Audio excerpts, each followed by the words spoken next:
بتلا لے جائے گا پوچھئے مت مجلس سرور سے کیا لے جائے گا دن کے بابا انگلیوں پر لائے تھے خیبر اپنے مشکیزے میں وہ دریا اٹھا لے جائے گا پوچھئے مت مجلس سرور سے کیا لے جائے گا ہے خبر مجھ کو کی حق فاطمہ پر جان لے جائے گا میری اور کیا لے جائے گا پوچھئے مت مجلس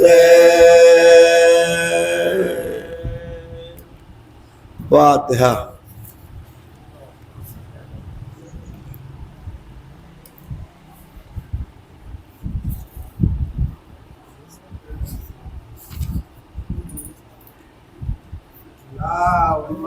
صلی اللہ محمد وآل محمد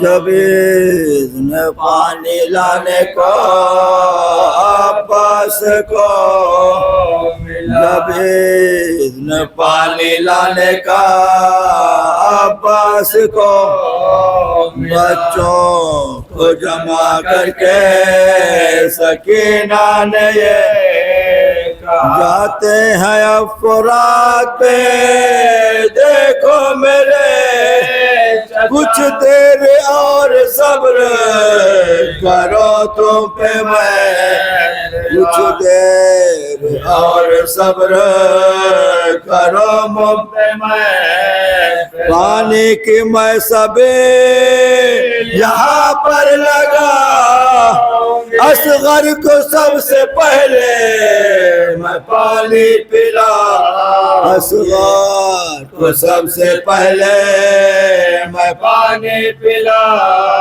پیاسا حتین روز سے معصوم بے پانی کا ایک قطرہ بھی اس کو نہیں کرب و بلا کی دھوپ ہے اور گرم ہے سوکھا ہوا ہے پیاس سے بے شیر کا ہے سوکھا ہوا ہے پیاس سے بے شیر کا لب تر کروں گی ان کے تو وہ مسکرا پھیلائے دونوں ہاتھ دو گودی میں پھیلائے دونوں ہاتھوں کو گودی میں یہ ذکر اس طرح تھا ادھر فوجنا بادل کی طرح چھانے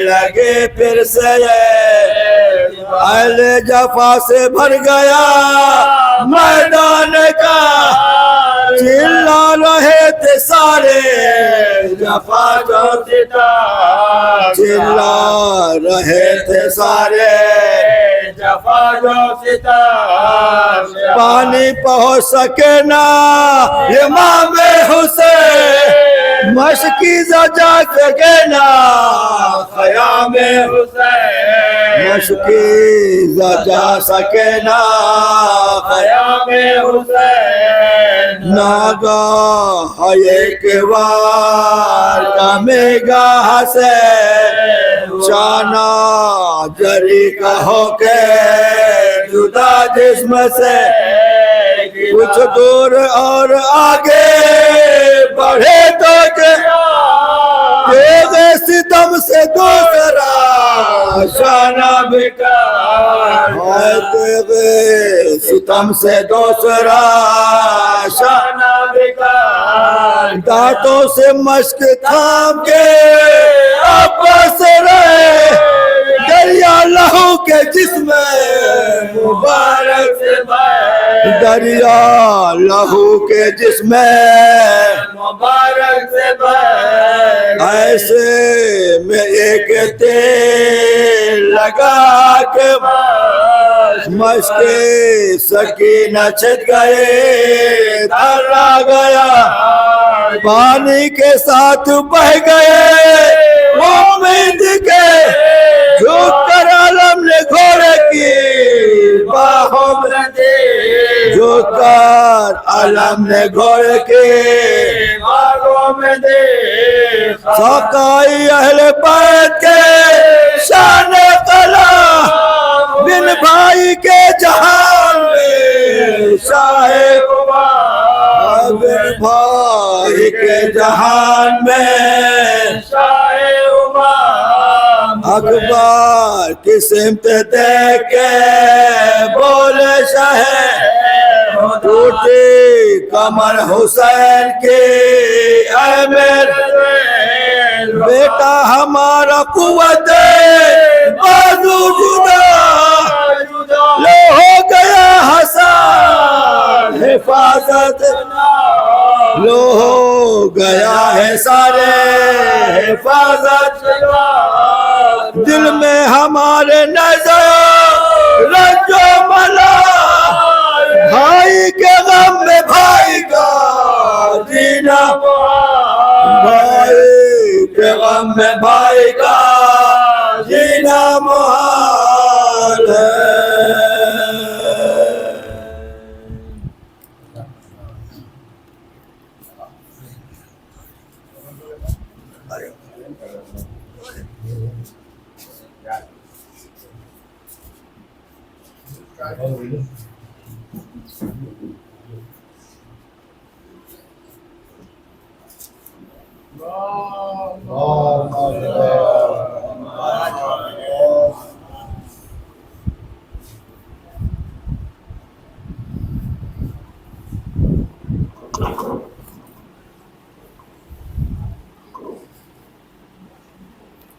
رحمن قرأ الفاتحة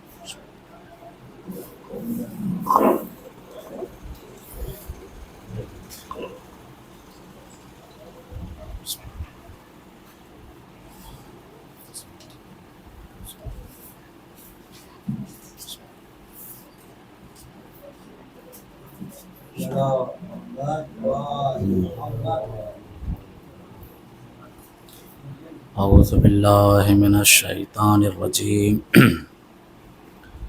بسم الله الرحمن الرحيم الحمد لله الذي لا يبلغ مدحته القائلون ولا يحصي نعمه العادون ولا يؤدي حقه المجتهدون الذي لا يدركه بعد الهمم لا يناله غوث الفتن الذي ليس لصفته حد محدود ولا نعت موجود ولا وقت معدود ولا أجل ممدود فطر الخلائق بقدرته ونشر الرياح برحمته ووتد بالصخور ميدان عرضه والصلاة والسلام على أشرف الأنبياء والمرسلين مولانا ومولى الثقلين جد الحسن والحسين بالقاسم المصطفى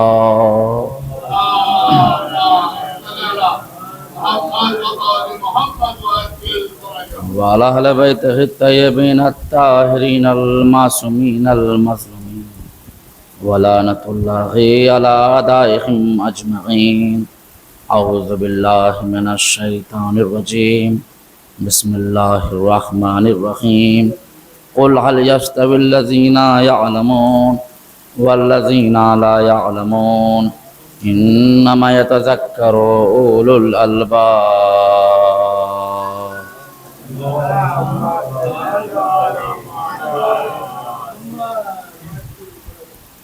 اذان گرامی ہمارے معزز سامعین بہرکیف خدا کی رحمت کا نزول ہو رہا ہے اور اس رحمت کے درمیان ہم رحمت فرش پر بیٹھے ہوئے ہیں.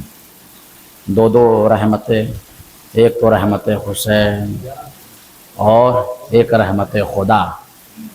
جب دو رحمتیں مل جائیں اور ان رحمتوں کے درمیان دعا کی جائے تو یقیناً وہ دعا مستجاب ہوتی ہے. ان چیزوں کا انسان کو خاص خیال رکھنا چاہیے. جو لوگ دعا کرتے ہیں انہیں چاہیے کہ ایسے وقت سے فائدہ اٹھائیں. نماز کا وقت، بارش کا وقت اور آدھی شب کا وقت، یہ سب دعاؤں کا وقت. تو جیسے فرش مجلس پر بیٹھے ہوئے ہیں تو ویسے ہی رحمتوں کے درمیان ہیں اور اس رحمت کے سے انشاءاللہ ہم محظوظ ہوں گے اور معرفت حسین کو حاصل کریں گے. ایک صلوات بھیجے بر محمد والے محمد.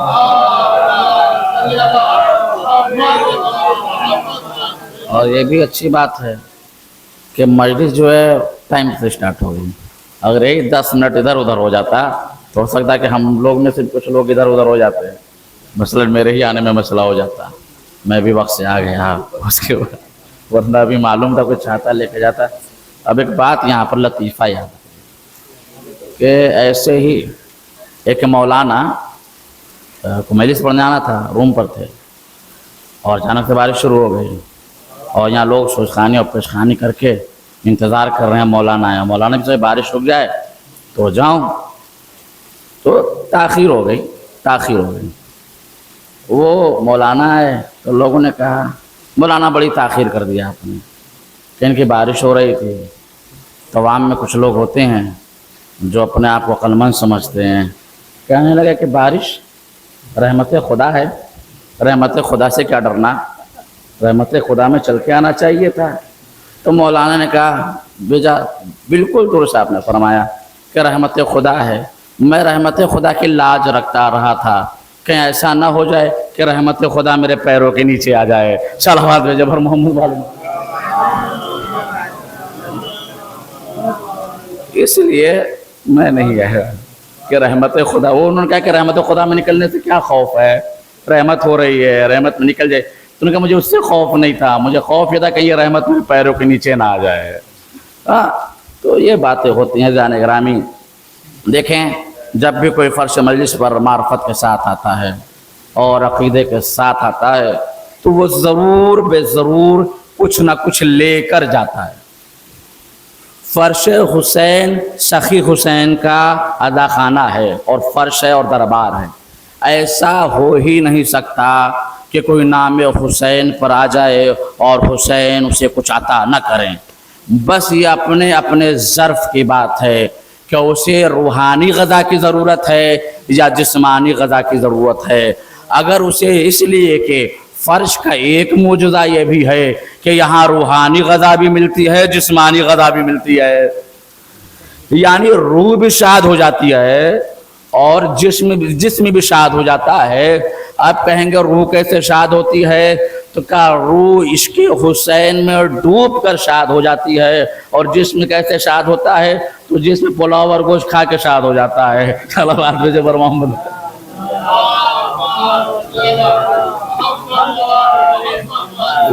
اس کی بھی ایک الگ مارا ماری ہے، اس کی بھی ایک الگ مارا. اور کہیں کہیں کہا جاتا ہے کہ فلاں کیا کھانا ہے تو مجلس تھوڑا لمبی ہونی چاہیے اور پبلک بھی زیادہ آ جاتی ہے. تو کہیں کہیں یہ بھی انسان فیصلہ کر لیتا ہے کہ کون روحانی سفر کی طرف دوڑ رہا ہے اور کون جسمانی سفر کی طرف دوڑ رہا ہے. میں نے تبرک حسین کھانے سے منع نہیں کیا، لیکن جس طریقے سے انسان جسمانی سفر کی طرف دوڑ رہا ہے ویسے ہی چاہیے کہ روحانی سفر کی طرف بھی دوڑے. ٹھیک ہے، یہ بھی ایک روحانی سفر ہے کہ جو رحمت میں آ رہے ہیں. صلوات بھیجے بر محمد والے. دیکھیں مجھے زیادہ تمہید نہ بنانے دیں، آپ باندھنے نہ دیں، تھوڑا اس رحمت سے اس رحمت کی طرف آ جائیں. اس لیے کہ اب مجھے نہیں لگتا کہ کوئی آئے گا. جیسے جلال صاحب آ گئے، خدا ان کے توفیقات میں مزید اضافہ کرے، لیکن اب امید کم ہے اور اگر جذبہ جوش مار جائے گھر میں تو لوگ دوڑتے ہوئے چلے آئیں گے. تو دیکھیں فرش سے کچھ نہ کچھ ملتا ہے اور انسان کچھ نہ کچھ لے کر جاتا ہے. ایک وضاحت کے ذریعے میں واضح کر دوں. دیکھیں سفینۃ البحار میں یہ بات آئی ہے کہ جب جناب آدم زمین پر آئے تو سب کو حکم ہوا کہ نبی اللہ آ گئے، جتنے بھی جانور ہیں، جو چاہتا ہے کہ نبی کا دیدار کرے وہ نبی سے جا کے مل لے۔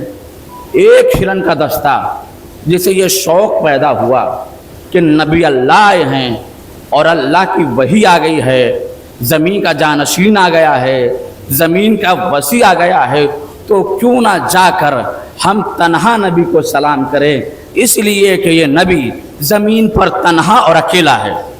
بہت توجہ، یہ ہرن کا دستہ پورا نبی کے پاس آیا، السلام علیکہ یا نبی اللہ، جناب آدم کو سلام کیا۔ فوراً جناب آدم نے یہ ہرن کے دستے کا جواب دیا، اور جب جواب دیا اور یہ ہرن سلام کر کے پیغمبر کے سامنے سر کو جھکا کر جانے لگے، تو سفینۃ البحار کے جملے یہ ہیں کہ جاتے جاتے جو بھی ہرن کا دستہ آیا تھا ان کے شکم پر، بہت توجہ، ان کے شکم پر جناب آدم دعا پڑھتے ہوئے ہاتھ پھیرتے گئے۔ اب تک یہ آئے تھے تو کسی چیز کے امین نہیں تھے، جناب آدم سے یہ دستہ مل کے گیا تو تاریخ کے جملے یہ ہے، یہ مشک کا امین ہو گیا۔ بہت توجہ، یہ مشک کا امین ہو گیا، اس کے اندر سے مشک کی خوشبو آنے لگی۔ جیسے ہی یہ دستہ جنگل میں پہنچا، دوسرے ہرن نے دیکھا کہ اس سے ایسی خوشبو آ رہی ہے جو بہت ہی اچھی خوشبو ہے اور بہت اپنی طرف کھینچ رہی ہے۔ اس دستے نے کہا تم آخر کہاں گئے تھے کہ اب تک تمہارے اندر یہ خوشبو نہیں پائی جا رہی تھی جو اب یہ خوشبو پائی جا رہی ہے؟ کہنے لگے کیا تمہیں پتہ نہیں ہے کہ نبی اللہ زمین پر تشریف لائے ہیں؟ ہم ان سے ملنے گئے تھے اور ملنے کا نتیجہ یہ ہوا کہ ہم واپس آنے لگے تو انہوں نے ہمارے اوپر ہاتھ پھیر دیا، ان کا ہاتھ پھیرنا تھا کہ ہم مشک کے امین بن گئے۔ غور کر رہے ہیں آپ؟ مشک کے امین بن گئے۔ اب جو یہ دوسرا دستہ تھا اسے بھی شوق ہوا کہ کیوں نہ ہم بھی جناب آدم کی خدمت میں جائیں اور مشک جیسی خوشبو کے امین بن جائے۔ ابھی تک تو چند ہرن کا دستہ آیا تھا، لیکن دوبارہ جب انہوں نے یہ خوشبو دیکھی تو پورا ایک قافلہ آیا، پورا قافلہ، اور وہ قافلہ آیا اور اس نے نبی کو سلام کیا۔ نبی نے جواب دیا، جب جواب دے دیا تو پھر یہ جانے لگے، تو نبی نے پھر دعا پڑھتے ہوئے ان کے شکم پر بھی ہاتھ کو پھیرا۔ اب یہ جنگل میں چلے گئے، اب خوشبو آئے، تب خوشبو آئے۔ خوشبو کیوں آنے لگی؟ غور کر رہے ہیں آپ؟ دوسرا دستہ جب گیا تو وہ فکر میں تھا شاید آج خوشبو آ جائے، جیسے کسی کام نہیں ہوتا ہے، ابھی نہیں 1 گھنٹے بعد ہو جائے گا، شاید رات میں ہو جائے، کل صبح ہو جائے، ویسے ہی یہ انتظار کرتے رہے۔ اب خوشبو آئے، اب خوشبو آئے، وقت گزرتا گیا، یہ دستے کو رہا نہ گیا۔ پہلے والے دستے سے پوچھا آخر تمہارے ساتھ کیا ہوا تھا کہ تم خوشبو کے امین بن گئے اور ہم میں کیا کمی رہ گئی جو ہم خوشبو کے امین نہ بن پائے؟ اور توجہ، خوشبو کے امین نہ بن پائے تو پہلے دستے کو اللہ نے حکمت عطا کی اور اس نے حکمت کے ذریعے سے فرمایا دیکھو تمہارے اور ہمارے میں بس فرق اتنا ہے کہ ہم نبی کی زیارت کرنے گئے تھے معرفت کے ساتھ تو ہم خوشبو کے امین بن گئے، اور تم خوشبو لینے گئے تھے، بہت توجہ، تم خوشبو لینے گئے تھے، نبی کی زیارت کرنے نہیں گئے تھے، اس لیے نبی نے دعا تو پڑھی لیکن تمہارے اوپر کام نہ کی۔ اس سے پتہ یہ چلا جتنی معرفت ہوگی زندگی میں اتنا ہی اثر ہوگا۔ تو اے میرے عزیزو، اے میرا دادارو، فرش عزا پر جب معرفت حسین لے کر آؤ گے تو کردار سے خوشبو حسین نکھرے گی۔ صلوات میں جبر محمد والم۔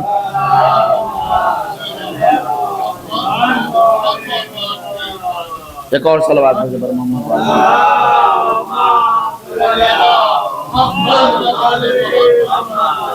غور کر رہے ہیں کہ جب انسان معرفت کے ساتھ آئے گا تب اس سے کردار حسین کی بو آئے گی، اخلاق حسین کی بو آئے گی، سیرت حسین، یہ سب کچھ معرفت پر ہے کہ انسان فرش پر کس معرفت کے ساتھ آ رہا ہے۔ یہ ضروری نہیں ہے، ایک اور بات کہہ دوں لیکن اس کا کوئی غلط فائدہ نہ اٹھا لے گا کہ میں نے دن بھر میں 10 مجلس کر لی، میں نے 9 مجلس کر لی، میں 8، وہ صرف مجلس گنوا رہے ہیں۔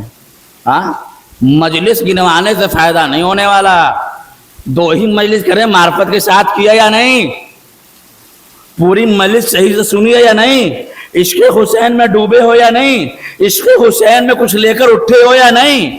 اگر یہ تمام چیزیں نہیں ہیں تو کوئی فائدہ نہیں ہے، لیکن اگر انسان عشق حسین میں اپنے آپ کو ضم کر دے تو پھر وہ بقا کی طرف بڑھنے لگتا ہے، بقا کی طرف بڑھنے۔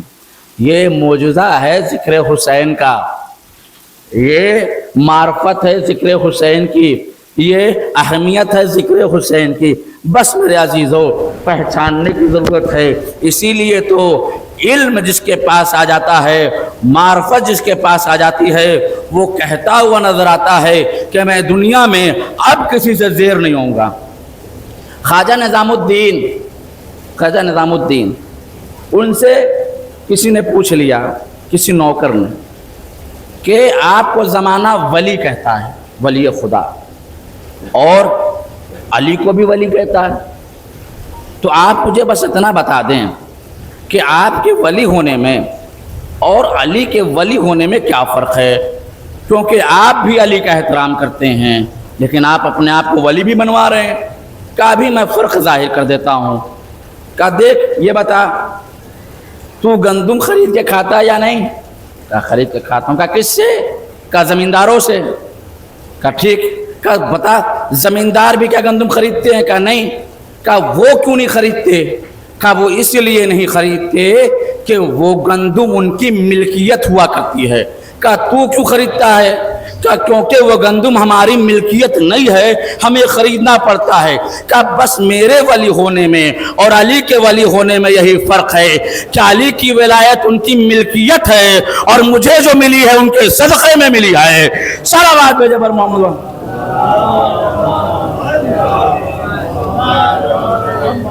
میرے اور علی کی ملکیت میں یہی فرق ہے۔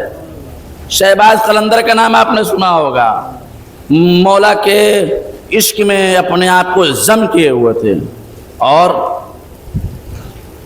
اپنے آپ کو مولا علی کے گلی کا کتا تک کہہ دیا انہوں نے اپنے آپ کو۔ جب لوگوں نے دیکھا کہ ان کا مذہب سمجھ میں نہیں آتا کہ یہ کس مذہب کے ہیں، یہ اپنے آپ کو علی کے عشق میں ضم کیے ہوئے ہیں، لیکن کبھی یہ نہیں بتاتے ہیں کہ یہ شیعہ ہیں یا نہیں ہیں، اس لیے کہ دیکھنے میں یہ ایسے عمل انجام دے رہے ہیں جو نہ شیعوں سے موافق ہے نہ سنیوں سے موافق ہے۔ تو ایک دستے نے جا کر پوچھا کہ آپ ہمیں یہ بتا دیجئے کہ آپ شیعہ ہیں، سنی ہیں، حنفی ہیں، شافعی ہیں، بریلوی ہیں؟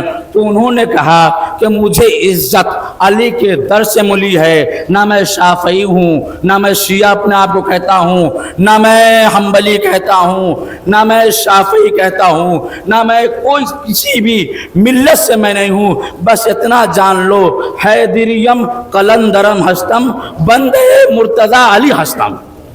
بس اتنا جان لو، میرا مذہب اور میرا مسلک یہ ہے کہ میں نے اپنے آپ کو علی کے عشق میں فنا کر دیا ہے۔ صلوات بھیجے بر محمد والے میں۔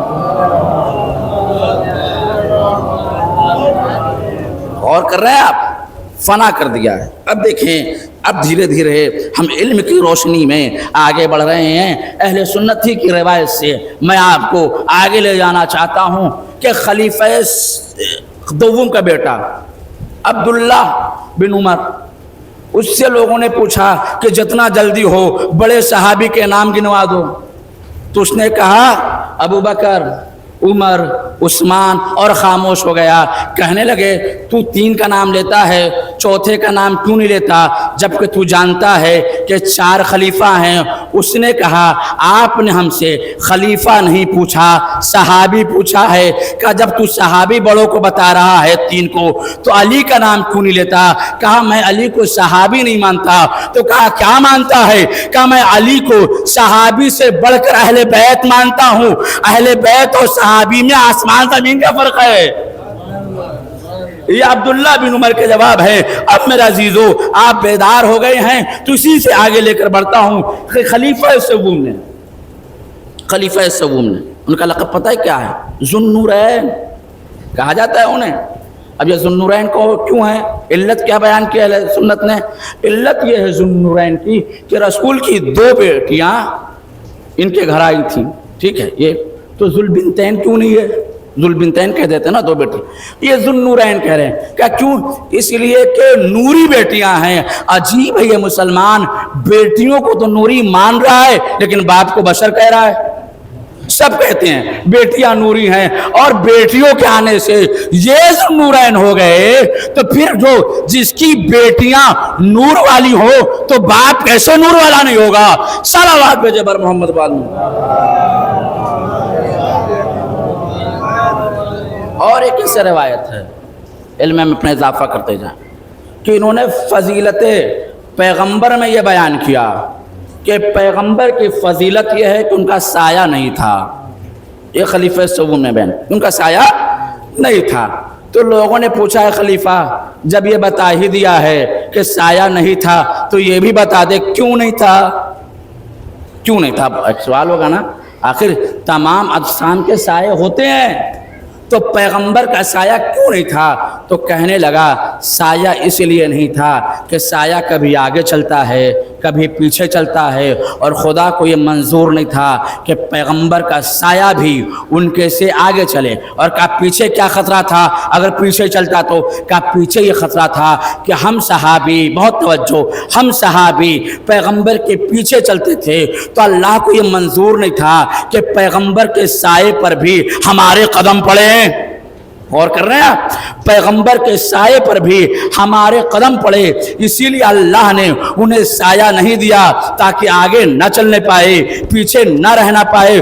تو اب یہ فیصلہ کرنا پڑے گا صحابی میں اور اہل بیت میں، یہی فرق ہے۔ صحابی ڈرتا ہے کہ کم سے کم ہمارے قدم بھی سایہ نبی پر نہ پڑنے پائے، لیکن ولایت اور اہل بیت اسے کہتے ہیں جو بے جھجک دوش نبوت پر سوار ہو جاتا ہے۔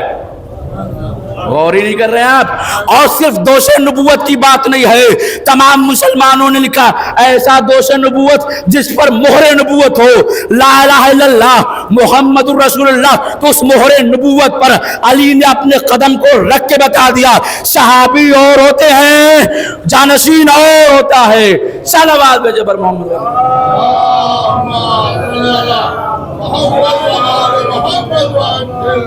غور کر رہے ہیں کہ یہ قدم پیغمبر کے مہر، علی کے مہر نبوت تک پہنچے۔ لوگ سایہ سے بھی ڈر رہے ہیں۔ اب بتائیں کیا یہ اور علی برابر ہو سکتے ہیں؟ ہرگز نہیں۔ اسی کی طرف تو قرآن کا اشارہ ہے، قل هل يستوي الذين يعلمون والذين لا يعلمون۔ یہ نہ جاننے والے جاننے والے کو بھلا کیسے پہچان سکتے ہیں، کیسے در کر سکتے ہیں؟